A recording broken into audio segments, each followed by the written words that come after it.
again on Dartmoor.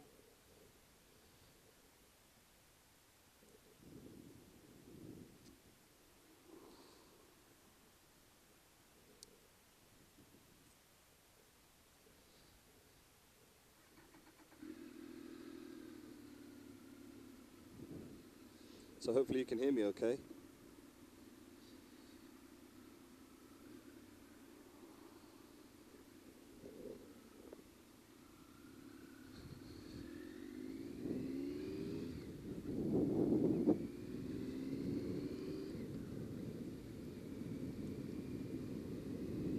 So I wanted to talk to you today about something, and I wanted to tell you my testimony, really. Some of you, all of you, a few of you may know that I'm a Christian, and I wasn't brought up a Christian. I became a Christian when I was 21, 22, and I'm 34 now. And I just thought I'd bring you up here. Well, I'd tell you a little bit about how I became a Christian, really. So do bear with me. Absolutely beautiful over there, look. So my parents divorced when I was 4. My dad was in the RAF, and so when they divorced, we had to move out. I think I was 5 by the time we moved out of the, would you call it, the marriage barracks or house that the RAF provide for married couples. So when they divorced or when they separated, I was just 5 years old, and so we had to move out. And then we moved to Hereford, which is where my mum was born and grew up. And, you know, I didn't see a lot of my dad growing up. And I guess most little boys need a dad. My mum had various failed relationships, and I just remember growing up, and these kind of guys, you know, I would just attach myself. I just wanted a father figure, and because, you know, I love my dad, and we get on really well now. He's a Christian also. But as a little boy growing up in as a single-parent family, you know, I just wanted a father figure. I just wanted a dad, someone to play football with, take me out. And so, you know, my mum she had these failed relationships, and that was kind of hard for me growing up, you know. So I would kind of get to know these guys, and they'd be around for a few years. I think my mum had a failed engagement, and so I didn't see my dad a lot. And then when I was, sort of fast forward really, to about 17, no actually, let's take back a bit. Where we lived in Hereford was a council estate, and you know, there was these guys that would hang out the back smoking drugs and kind of just being idiots really. And then I guess I was about 11 when I first tried smoking, and then about 12 when I was playing with a friend behind our house in a field, and these same guys were kind of doing cannabis in a bong, and they asked if I wanted to go. So I said, yeah, why not? And I had a go, and when I didn't cough my guts up and I asked for another go, they thought it was really cool. You know, they were all sort of 17, 18, and they thought this little 12-year-old wanted another go, so they gave me another go. And I just felt accepted, you know. Growing up, we all look for our identity. We want to know who we are in this world. What are we going to, you know, where's our place in this world? We all want that.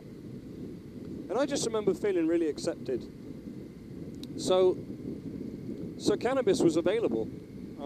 Now, I didn't really smoke it regularly until I guess I was about 15. Left school at 16 and went to drama college. I wanted to be an actor. And after about 8 months, I just couldn't be bothered, so I quit. Anyway, I got to know a group of guys, all stoners, and so I quit college, and I just worked a job in a supermarket, and basically just spent most of my time getting stoned. And then, you know, it turned on to harder stuff, so I would, you know, go clubbing and take ecstasy and bass and speed and just anything I could get my hands on that was either affordable or that was a good high. And when I was about 17, I was living with a guy in Hereford, and you know, things didn't work out. I basically freaked out. There was some pretty heavy stuff going on. I won't go into it now, but I just kind of thought I don't really want to get involved in all this. And basically, I ran out of money as well, and I didn't get a job. I lost my job because I was stealing, got caught stealing, and lost my job. So I had to go back home. And when I got back home, I got in with another crowd in a place called, well, basically a little place in Wales. And the drugs started again, you know, just carried on as I was regardless, just going clubbing, going to Cardiff and Hereford and Birmingham and going to different nightclubs, getting just smashed out my face. I was really skinny, about 9 stone, just a real runt. Didn't really have any steady relationships, had some girlfriends and that, but you know, I was just enjoying the drug scene, and that was me, that's who I was. And you know, I was a mess, really. So when I was about 17 anyway, I fell out with my dad, and I hadn't seen him for about a year and a half, maybe a bit longer.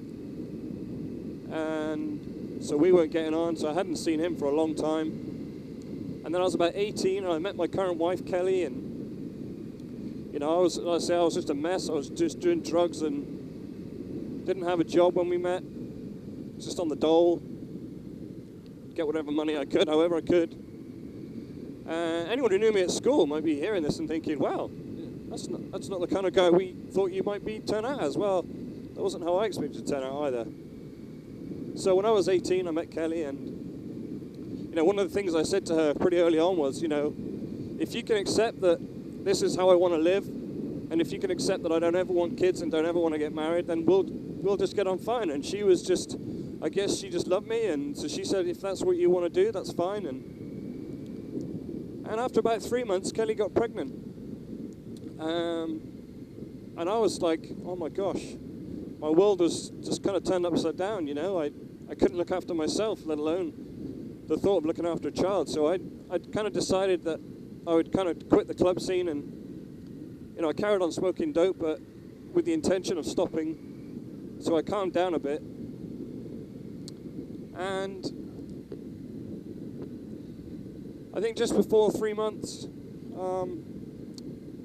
I had sort of made up with my dad, and I was away visiting him with my sister in Swindon, and I got a phone call from Kelly's friend to tell me that the baby had gone, that she'd miscarried the child. And I just remember leaving Swindon straight away and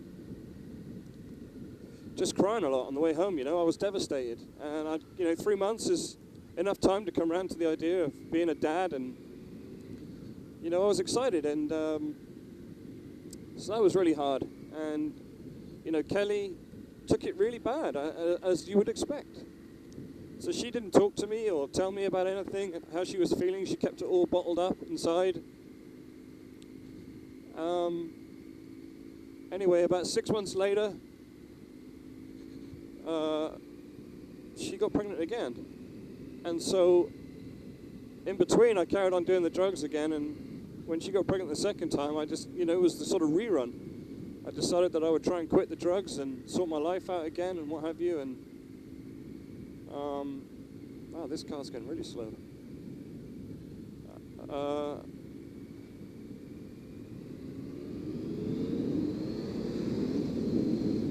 Sorry. So,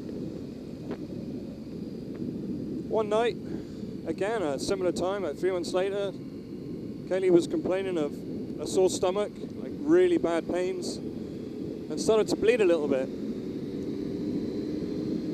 So I called the doctor out, and immediately he said she needed to go to hospital. So they took her to hospital in the ambulance, and I went with her, and a couple of hours later, we got the news that the baby was growing in her fallopian tube. It was an ectopic pregnancy. And they had to remove her fallopian tube and the baby immediately. oh my gosh, I couldn't believe it was happening.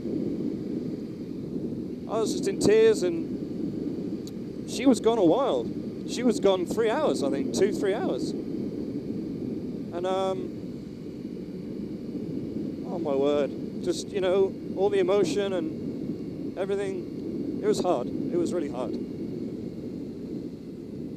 So anyway, carried on in the same lifestyle, just doing drugs and fooling around.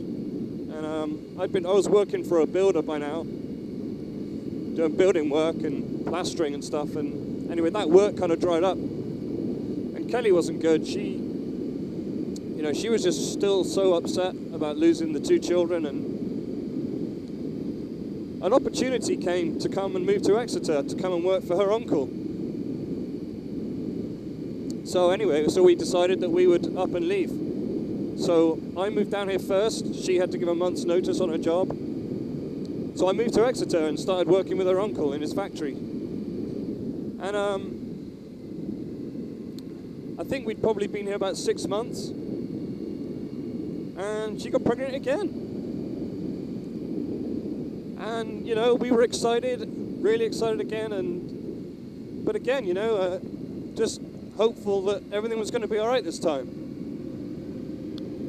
So fast forward, she's about 7 months pregnant, and everything's going well. You know, the baby's alive, and we got past the 3-month period. And one night, me and her dad, we were just drinking a lot of whiskey.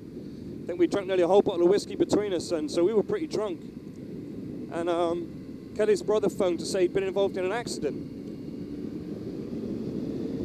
And we had RAC membership.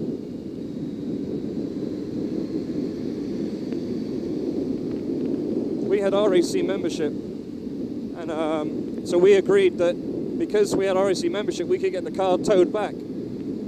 Now, he was fine. He said he was fine. But on the way there, her dad was just effing and blinding at her to drive faster, and was just shouting at her all the time and just getting really angry. Now, looking back, I know he was worried about his son. But for me, I was just thinking, you know, I was drunk. I was thinking, man, stop shouting at my girlfriend, you know. And you could see she was getting worked up, and now he wanted her to start driving, speeding to get there quickly. And I swore, and I said, you know, stop the car, let him drive. And he just turned around and started punching me in the face. Now, he's a lot bigger than me. And I was just thinking, I just got to get out of here. We've just got to get out of here. I was so scared that this could cause her to lose the baby, all the stress. I just wanted to get her out of the situation. So she pulled the car over, and he just carried on trying to punch me, and had me in a headlock and was hitting me and stuff. And I was just I broke free, and I just pushed him off me. And Kelly came round, and we started walking back to her house and just sort of let him carry on. And at this point, me and my dad, we'd had another falling out, and so we hadn't spoken for about a year again. And that night, we left. We couldn't stay in their house because we were living with her parents. So her nan said we could sleep on her floor, and she was 7 months pregnant. So we started sleeping on her nan's floor. And I just remember feeling really kind of low, really low. You know, I was upset that I wasn't talking to my dad, and the stuff with her dad, and you know, this should have been a happy time. We should have been excited about having this baby, but and you know, I just didn't feel very welcome with her family in general. I did feel quite alone looking back, if I'm honest. Anyway, one weekend, I'll say we were still living with her nan. I just thought, I got to ring my dad. So I rang my dad, and he was just so pleased to hear from me, really overjoyed. And we were chatting, and he said, you know, you should come down and come and see me for the weekend, and let's just talk. So I agreed. So the next weekend, I drove to Swindon, and we chatted that weekend. And so this is where it gets interesting. So anyway, so that weekend I said to my dad, now he became a Christian when I was about 12. And I just remember thinking to myself, what a weirdo. What the, I've lost my dad. Oh man, he's a Christian now. Oh, flipping out. What am I going to do? And I think from that moment on, growing up, I lost all respect for him. What little respect I had, that is. Because I never saw him anyway, but...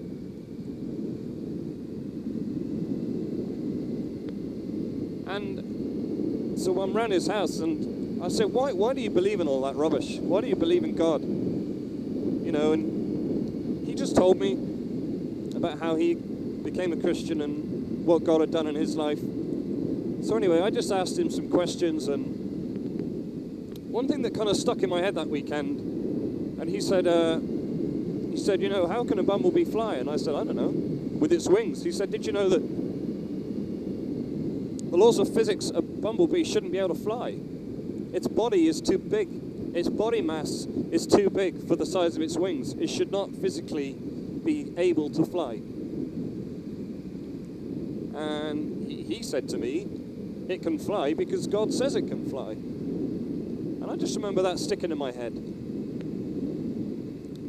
So that was that weekend, and then a couple of weekends later, Kelly and I went to go and see a palm reader in Exeter, and this palm reader had guessed some stuff that was true, and he'd guessed that Kelly was going to have a baby, and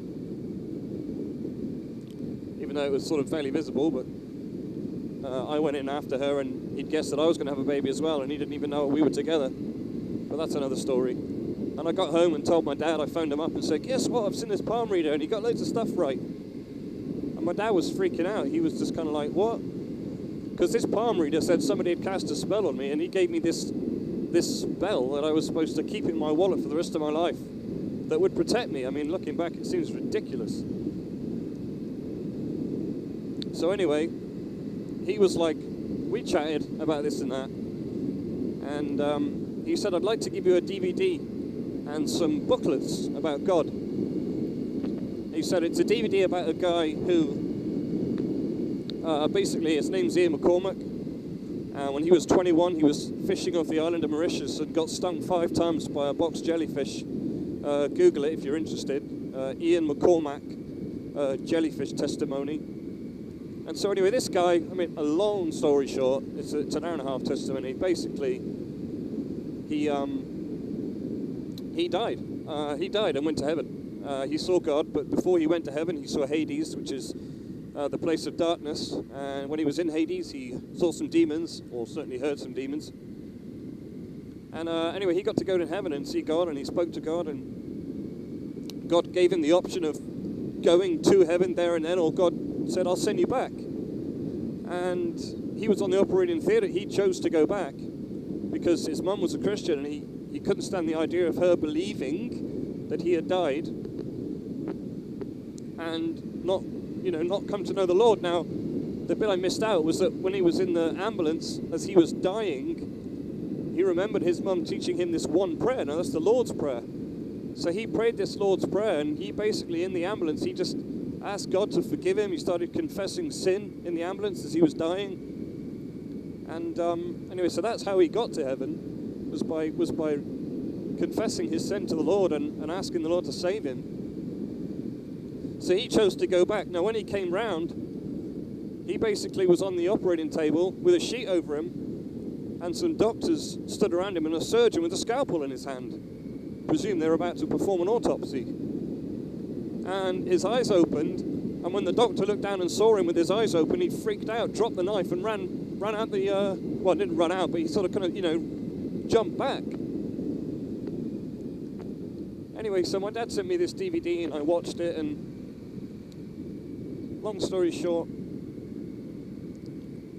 I watched this DVD, and at the end he just said, if anyone wants to, if you've watched this testimony of mine, and if God is speaking to you and you want to accept him into your heart, pray this prayer. And I just remember praying that prayer, and I prayed it, and I said amen, and then I thought, I've got to do it again just in case. So I rewound. It's ridiculous, I know, but I rewound it and prayed it again, and I fell face down in floods of tears, and it was all I can describe it was like at that moment, like a double-decker had been just lifted off my body, off my shoulders, like this huge weight that I'd been carrying around all my life had just been taken away, and I felt so free. And like at that moment, any doubts that I had about there ever being a God were gone. I had no doubt in my mind at that moment that I had just spoken to a living God. And if you're listening to this, you know, it's almost like describing to somebody what something tastes like. You just can't. You just have to get them to taste it for themselves, for them to see what it tastes like. And, you know, Christianity, it's kind of a little bit like that. You can't really describe God to people. He is indescribable. You just have to say to people, try him out for yourself, and then you'll see what he's like. And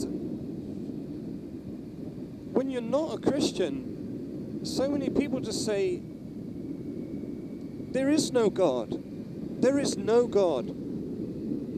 That is an absolute statement. But to have an absolute statement, you've got to have absolute knowledge. If I said to you, there is no gold in the whole of Great Britain, there is no gold, none at all. That's got an absolute statement. I am saying there is no gold. For me to be able to make that statement, I literally have to have dug up the whole of Great Britain so I could then say, I've tried. I've dug up the whole of Great Britain. There is no gold. I have the evidence. I have the right to say there is no gold. I have dug up the whole of Great Britain. I have 100% knowledge that there is no gold. It's the same when people say there is no God. For them to be able to make that statement, they have to have had absolute knowledge. Now, when you look at the universe and you see how great and how big it is, and just how tiny and weeny we are in this huge planet, in this even more ginormous universe, you know, even the brightest person on this planet, the person who is the most clever, if you take all of that knowledge is so tiny compared to the universe. Is it not then possible that in all the other knowledge that is out there, there is evidence for the God? I wasn't looking for evidence. So many people say, show me evidence. I'll believe in your God. Show me evidence. You know what? When Jesus walked among the Jews, he was living evidence. He was flesh and blood. He walked among the Jews, and they still didn't believe him. You cannot have evidence. It doesn't work that way. The evidence comes when you accept him. You know, I've been walking with God for 12 years, and people say things like, oh, Christianity, you know, Jesus is just a crutch. It's ridiculous. He's not a crutch. Actually, being a Christian is harder than not being a Christian. People think you're weird. They want to avoid you. You know, my kids get bullied. You know, my daughter, Jasmine, at school, she was told by another girl that all Christians should die, that she hated her and that all Christians should die, and that Christians are evil people.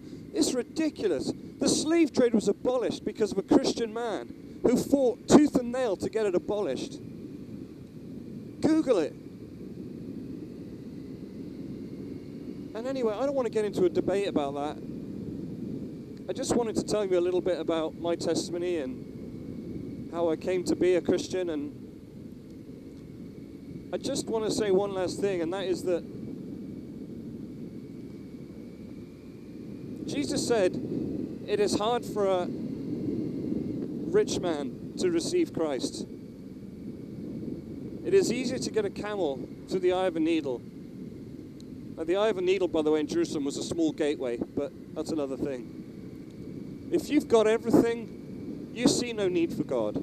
A rich man sees no need for God. He doesn't need God. He's already got all he wants.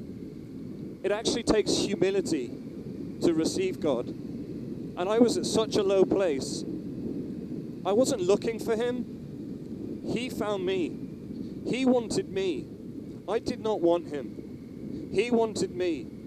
I was not looking for God, guys. But he just reached out and touched my heart. And he opened my eyes. He removed the veil. He gave me that small little bit of wisdom that came through his Holy Spirit to believe in him. And here I am. And I'd love to spend some more time just telling you about everything he's done in my life. You know, some serious miracles, people. And I don't have time right now to go into that, but perhaps I'll upload another video later on. But I just wanted to share that with you today. And, you know, if anyone's got any questions, I'd love to speak to you. But anyway, that's that. So I'm riding back home.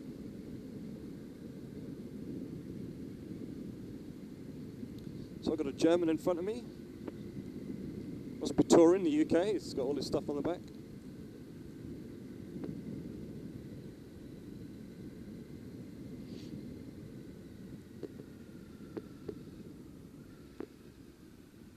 And by the way, if you're interested, I go to a Calvary Chapel in Exeter, called Calvary Chapel Exeter. It's quite a small congregation. I've been to a few churches in my time, but you know, we're here. This is where God's put us for now, and we just feel at home there. Anyways, I'm going to pull over now and just turn this video off.